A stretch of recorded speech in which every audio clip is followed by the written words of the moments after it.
চট্টগ্রাম বিশ্ববিদ্যালয়ে শিক্ষককে হেনস্থার অভিযোগে ৯ ছাত্রীর বহিষ্কার আদেশ ৩ দিনের মধ্যে প্রত্যাহার না করলে নতুন কর্মসূচির ঘোষণা দিয়েছে বহিষ্কৃত শিক্ষার্থীরা। বিকেলে ১৬ শহর রেল স্টেশন চত্বরে এক সংবাদ সম্মেলনে এই কথা বলেন তারা। এসব দাবি হলো ৩ দিনের মধ্যে বহিষ্কার আদেশ প্রত্যাহার, হামলাকারীদের শাস্তির আওতায় আনা এবং অনুমতি ছাড়া ভিডিও ধারণ, ভাঙচুর ও আক্রমণকারীদের হামলায় বাধা দিতে ব্যর্থতার দায় প্রক্টরিয়াল বডিকে নিতে হবে।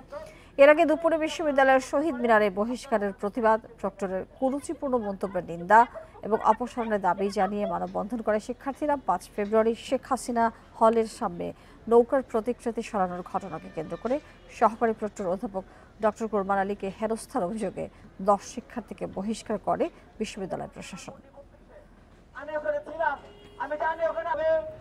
বহিষ্কারের চিঠি আমরা পাই, তার জন্য আমরা ৩ দিন সময় দিব ওদেরকে এই বহিষ্কার আদেশ, অন্যায় বহিষ্কার আদেশ প্রত্যাহার করার জন্য, এবং ওনারা পুনরায় সুষ্ঠুভাবে তদন্তের বিচার বিশ্লেষণ করুন। কারণ এখানে তদন্ত কমিটি সহ পুরো তদন্তের রিপোর্টই বায়াস ছিল।